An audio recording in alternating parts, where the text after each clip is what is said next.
Before we get into mental game, can you introduce yourself and tell me a bit about your journey throughout the game of golf?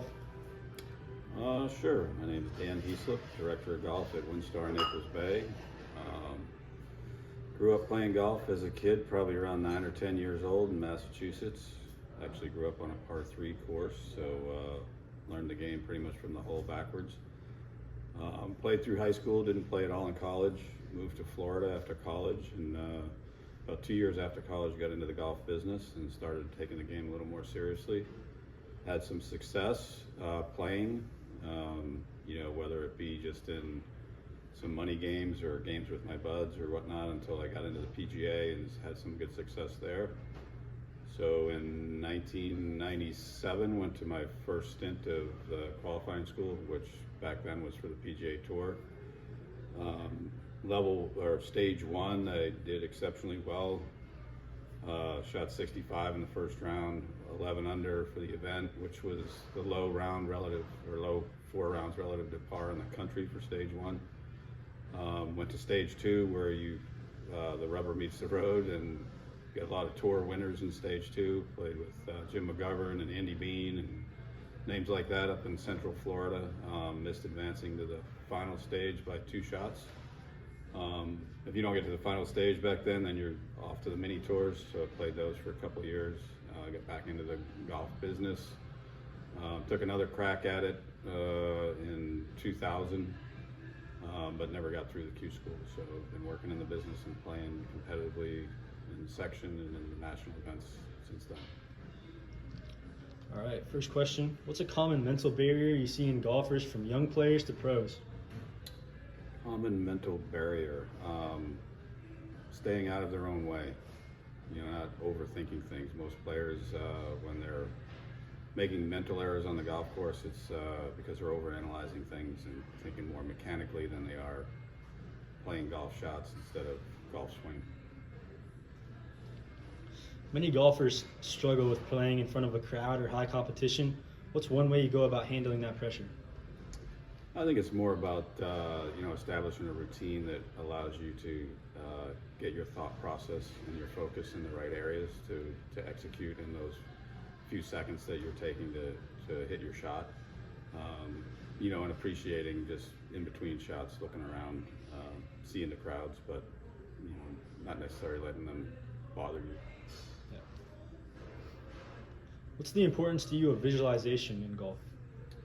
For me, it's huge. I think you have to visualize the shot and then feel what it is to execute that vision and then step up and do it. So I kind of teach it, see it, feel it, do it. How important is it to have patience, whether it's during a round or just overall becoming a better golfer? Probably one of the biggest keys in your success in the game, because bad things are going to happen. On the golf course, you're going to hit bad shots. The sooner you accept that and know that if your focus is in the right place, you can recover from those bad shots. Probably the prime example you'll ever see of that just occurred last weekend with Rory McIlroy. Showed the ultimate in resiliency and taking 4 double bogeys over 4 rounds and really having given the tournament away a number of times in the final round. But his ability to bounce back and have resiliency and get back into his routine and execute the shots and be patient to know that he's capable of it was his key to success, for sure. If you could go back and specifically coach your younger self, what piece of advice would you give? Probably to be more patient when I was younger, and to seek advice, not only in swing mechanics, but probably more in sports psychology, and just how to deal with different situations. When you're out trying to chase a tour, your lifestyle changes. Traveling and trying to prepare week to week is a big job, and just learning what to do at the right times would provide you more energy and resources to gain success.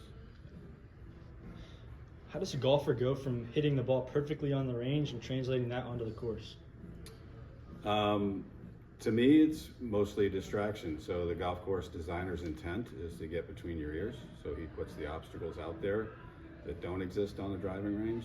When you're on the range, you're swinging freely without any expectation and without any concern of outcome, because you can just rake another ball and hit another one. But when the importance of every shot matters and you're on the golf course and there's obstacles in the way, it tends to influence your execution if you're not prepared correctly, mentally prepared correctly. How does a player build confidence in their game and their swing? I think practice, to know that you can execute, know that you can hit the good shots. That's what's going to build your knowledge base. That's going to allow you to execute in the toughest situations. But you build your confidence by actually executing when it's demanded, under pressure. If you do that a few times, you know that you're capable of it, and that convinces you to, be able to continue to hit those shots in the toughest situation. Who's the most mentally tough golfer you've watched play, played with, or taught, and what made them special? I mean, I definitely did not play with him and would never really have had that chance, but Tiger Woods is the prime example in his, when he was in his prime, of the mentally toughest golfer on the planet. And that's the number one advantage he had over the field. There's a lot of players out there that have the physical capabilities that Tiger does, and maybe even better, even when he was in his prime. But his ability to bounce back from bad shots, which he hit plenty of, and to focus on the current shot and one shot at a time, and put those shots consecutively together, is what led him to his ultimate massive success. Is there anyone that you can think of that you've particularly played with? That I played with, I would say probably the most unflappable, of recent years player that I've played with is probably Gene Fieger. He's never nervous. He's very consistent. He rarely hits, a very errant shot, and he's very confident in his abilities. So. All right, last one. If you had to give one piece of advice to golfers struggling with the mental side of the game, what would it be? Seek help. Yeah, I would start reading a little bit. Bob Rotella's a great example, but there's a lot of literature out there that you can resource to help you with the mental side of the game, for sure. Absolutely. Thank you very much for your time.